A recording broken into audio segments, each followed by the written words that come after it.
Pesawat tak berawak atau UAV seri Lancet Zala Rusia kembali beraksi di medan pertempuran.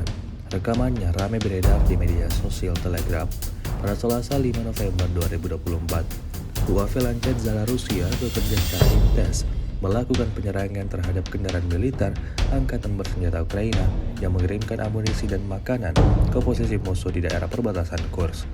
Segala cara dilakukan angkatan bersenjata Ukraina untuk membuat pasukan lawan mendapatkan kerugian besar. Tampak dalam rekaman serangan tepat mengenai sasaran dan ledakan dahsyat terjadi pada titik yang ditargetkan. Hingga video ini beredar, beragam respon diberikan warganet.